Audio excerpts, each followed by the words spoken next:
అందరికీ నమస్కారము. తొలిచూపులోనే 16వ భాగము. అర్జున్‌కి రాజు ఎందుకో నవ్వుతున్నాడో అర్థమయ్యి రాజు వెంట పడతాడు. రాజు అర్జున్ నుంచి తప్పించుకొని పరిగెడుతూ ఉంటాడు. అర్జున్ కూడా పరిగెడుతూ చూడకుండా జానుని గుద్దుతాడు. జానుని చూసి మొదట కోపం వచ్చిన సమయం రాలేదు అని సారీ చెప్పి రాజు దగ్గరికి వెళ్తాడు. రాజు చూసి ఏమీ మాట్లాడకుండా అర్జున్‌తో కలిసి వెళ్ళిపోతాడు.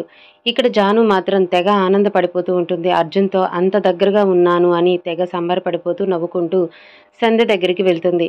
నవ్వుకుంటూ వస్తున్న జానుని చూసి ఏమైందే అలా నవ్వుకుంటూ ఉన్నావు? ఏం జరిగింది అని అడుగుతుంది.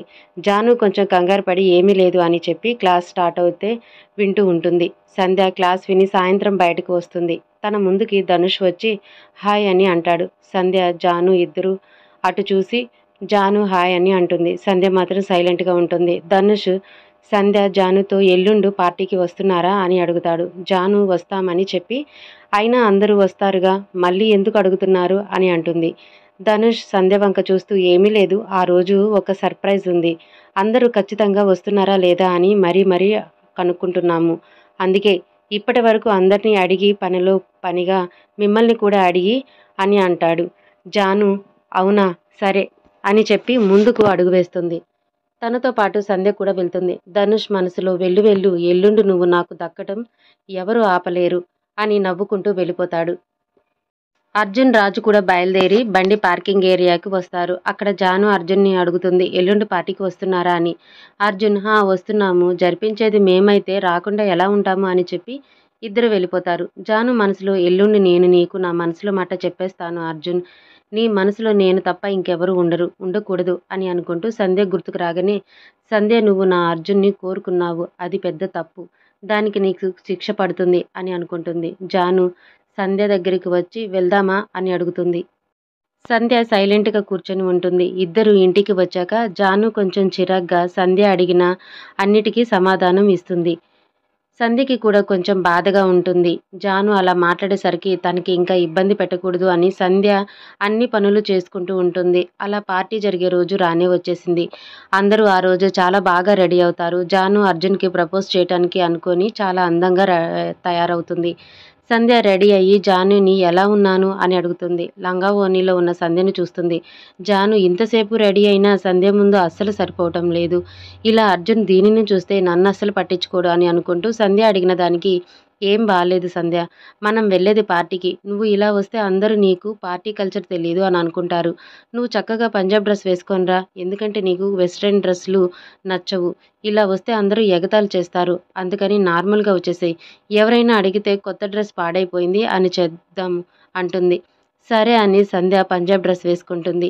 ఆ డ్రెస్లో ఉన్న సంధ్యని చూసి ఇది ఏ డ్రెస్లో ఉన్నా ఇంత అందంగా ఉంటుంది, ఇప్పుడు ఎలా అని అనుకుంటూ సంధ్య దగ్గరికి వచ్చి దిష్టి చుక్క పెట్టి నిన్ను ఎవరైనా చూస్తే దిష్టి పెట్టేస్తారే అని అంటుంది. సంధ్య చిన్న స్మైల్ ఇచ్చి వెళ్దాం పదా అని అంటుంది. జాను సంధ్యతో స్కార్ఫ్ కట్టుకోగానే లేకపోతే ఈరోజు నీకు కాపలా కాయాల్సి వస్తుంది అని అంటుంది. అర్జున్ తప్ప నన్ను ఇంకెవరు చూడకూడదు అనుకొని సరే అయితే అని స్కార్ఫ్ కట్టుకుంటుంది. ఇద్దరు బండి మీద కాలేజీకి స్టార్ట్ అవుతారు. అప్పటికి సాయంత్రం 4 గంటలవుతుంది. ఉదయం నుంచి కాలేజీలో ఉండే అన్ని పనులు పూర్తి చేస్తున్నారు అర్జున్ రాజులు. అన్నీ పూర్తయ్యాక వాళ్ళు ముందుగా వేసుకున్న ప్లాన్ ప్రకారం అన్ని అరేంజ్మెంట్స్ చేసి రెడీ అవ్వటానికి వెళ్ళిపోయారు. వీళ్ళు వెళ్ళటం జాను వాళ్ళు రావటం వెంటనే జరుగుతుంది. లోపలికి వస్తున్న జాను సంధ్యలను చూసి ధనుష్ వాళ్ళు ముందుకు వెళతారు. ధనుష్ ఇద్దరికి హాయ్ చెప్పి సంధ్యను చూస్తూ ఉంటాడు. జాను ధనుష్కి హాయ్ చెప్పి సంధ్య వైపు చూస్తుంది. నువ్వు చెప్పు అన్నట్టు. సంధ్య చెప్పాలా వద్దా అని ఆలోచిస్తూ అర్జున్ గుర్తుకు రాగానే సరే అనుకొని హాయ్ అని అంటుంది.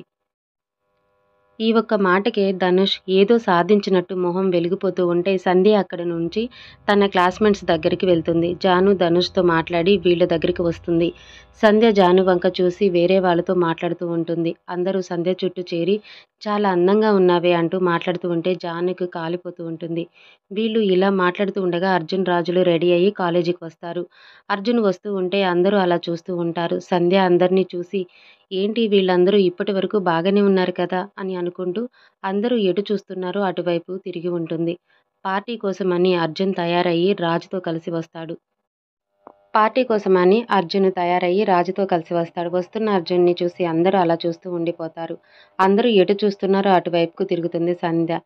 డగ్ డగ్ మని తలుపు సౌండ్ వినిపిస్తే ఆ సౌండ్కి ఉలిక్కిపడి తన గతం తాలూకు ఆలోచనలు పక్కన పెట్టి ఎవరా అనుకుంటూ తలుపు తీస్తుంది. ఎదురుగా అర్జున్ నుంచొని ఎంతసేపటి నుండి కొడుతుంటే నీకు వినిపించటం లేదా?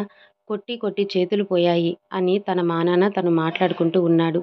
ఇవేమీ వినిపించినట్లు సంధ్య మాత్రం అర్జున్ని అలా చూస్తూ ఉంటే ఏమైంది? డిస్టర్బ్ చేశానా? అని అడుగుతాడు.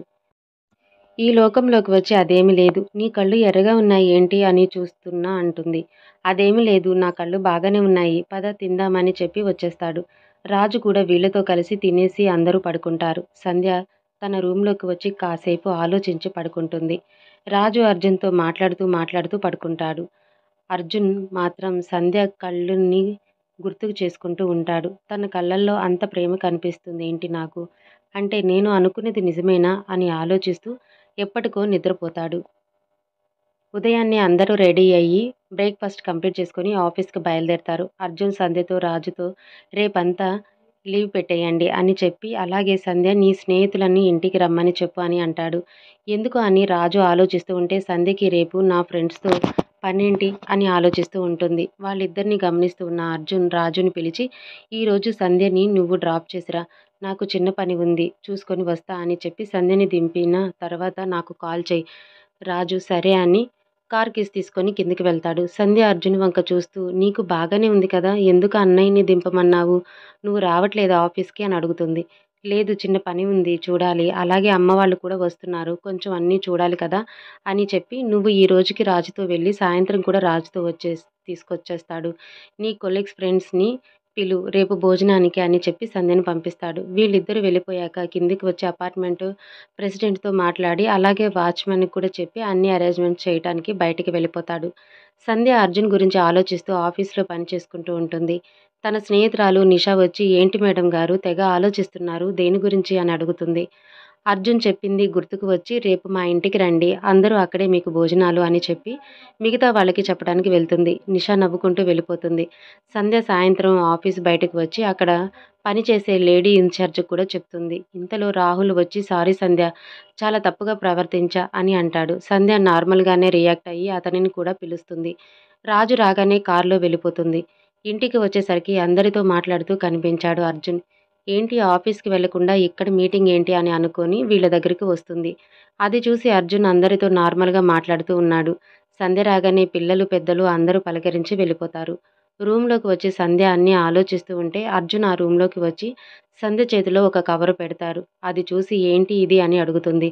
రేపు నువ్వు ఈ డ్రెస్ వేసుకోవాలి అని చెప్పి వెళ్ళిపోతాడు. అర్జున్ వెళ్ళిపోయాక సంధ్య కవరు ఓపెన్ చేసి ఎంత బాగుందో అని అనుకుంటుంది. ఇవి అన్నీ ఎందుకు అని తెగ ఆలోచిస్తూ రూమ్‌లోనే ఉంటుంది. అర్జున్ కిందకి వచ్చి అన్ని పనులు చకాచకా చేపిచ్చేస్తుంటాడు. సంధ్య బయటకి రాకుండా రాజును చూసుకోమని చెప్పి కింద చిన్న డయాస్‌ని అరేంజ్ చేస్తాడు.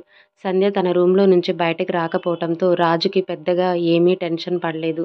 కింద అన్ని పనులు ముగించి పైకి వచ్చిన రాజును చూసి అయిపోయాయా? ఇంకా ఉన్నాయా? అని అడుగుతాడు. ఉన్నాయిరా ఇంకా చాలా ఉన్నాయి అని చెప్పి నైట్‌కి అమ్మ, నాన్న, చెల్లి వస్తున్నారు. అలాగే ఉదయాన్నే వేరే బంధువులు వస్తున్నారు. అందరిని మనమే తీసుకొని రావాలని చెప్తాడు. ఒరేయ్! ఇది దారుణంరా నైటంతా నిద్ర లేకుండా చేస్తున్నావా అని అడుగుతాడు. నీకు నిద్ర రాదులేరా నాతో పాటు ఉండు అని చెప్పి అర్జున్ లోపలికి వెళ్తాడు. ఒరేయ్ మిత్ర రాక్షసుడా అని అనుకుంటూ వెనకే వెళ్తాడు. లోపలికి వచ్చి చూసిన అర్జున్ సంధ్య ఇంకా ఏమీ వండలేదు అనుకొని వెనకే వస్తున్న రాజును చూసి నవ్వుతాడు. అర్జున్ దేనికి నవ్వుతున్నావురా? అర్థం కాక ఏంటి బావా తెగ నవ్వేస్తున్నావు? నన్ను చూసి ఏమైందో చెప్తే మేము కూడా నవ్వుతాం కదా అంటూ దగ్గరకు వస్తాడు. నీకన్నా నన్ను బాగా అర్థం చేసుకునే ఫ్రెండ్స్ ఎవరున్నారురా? నన్ను నాకంటే బాగా చూసుకుంటావు. నీలాంటి వాడు నా స్నేహితుడని నన్నున్నందుకు నాకు ఆనందం అలా వస్తుంది అని చెప్తాడు. ఒరేయ్ బావ నా మీద ఇంత ప్రేమ ఉందా? అది తెలియక ఇందాక ఏదో పిచ్చిగా వాగేశా ఏమనుకోకు బావా అని హగ్ చేసుకుంటాడు. నీకోసం ఏమైనా చేస్తా బావా అంటాడు. తన ప్లాన్ బాగా వర్క్ అయ్యిందని అర్జున్ మనసులో తెగ ఆనందపడిపోతాడు. అర్జున్ రాజుకు డబ్బులు ఇచ్చి బావా వెళ్ళి భోజనం తీసుకొచ్చేసేయ్ అని చెప్తాడు. రాజు డబ్బులు అర్జున్ వంక మార్చి మార్చి చూస్తూ ఛీ దుర్మార్గుడా! దరిద్రుడా! అని తిట్ల దండకం చదువుతున్నాడు. అర్జున్ మూసుకొని పని చూడరా అని చెప్పి ఫ్రెష్ అవ్వటానికి వెళ్ళిపోతాడు. రాజు అర్జున్ని తిట్టుకుంటూ భోజనం కోసం బయటికి వెళ్ళాడు. సంధ్య గదిలో నుంచి బయటికి వచ్చి టైం చూసి అమ్మో! ఇంతసేపు ఇలా ఉండిపోయానా? వీళ్ళకి ఆకలి వేసి ఉంటుంది కదా అని గబగబా వంటగదిలోకి వెళ్తుంది. అర్జున్ ఫ్రెష్ అయ్యి బయటికి వచ్చి వంటగదిలో ఉన్న సంధ్యను చూసి, సంధ్య, మీ అన్నయ్య భోజనం కోసం బయటికి వెళ్ళాడు. నువ్విప్పుడేమీ చెయ్యకు. నీ గదిలో వెళ్ళి రెస్ట్ తీసుకో. ఫుడ్ రాగానే చెప్తా అని అంటాడు. అయ్యో! అన్నయ్యను దేనికి వెళ్ళటం? నేను చేసేదాన్ని కదా! ఏదో ఆలోచిస్తూ అలా ఉండిపోయా. నువ్వైనా నన్ను పిలవచ్చు కదా అని అంటూ వెనక్కి తిరిగి వెళ్ళిపోతూ కింద ఉన్న పట్టా మీద కాలు వేసి జారిపోతుంది. సంధ్య ఎక్కడ పడిపోతుందా అని అర్జున్ సంధ్యని గట్టిగా తన మీదకు లాక్కుంటాడు. అలా పడటం కింద అర్జున్ పైన సంధ్య ఉంటారు. అలా ఒకరి కళ్ళల్లో ఒకరు చూసుకుంటూ ఉంటారు. అలా ఎంతసేపు ఉంటారో భోజనం కోసం వెళ్ళిన రాజు అన్ని హోటల్స్ తిరిగి తిరిగి చివరగా ఉన్న హోటల్‌లో మంచి ఫుడ్ తీసుకొని వస్తాడు. రాజు ఇంటికి వచ్చేసరికి అర్జున్, సంధ్య ఒకరి మీద ఒకరు ఉంటూ అలాగే చూసుకుంటూ ఉండటం చూసి బయటకి వెళ్ళిపోతాడు రాజు.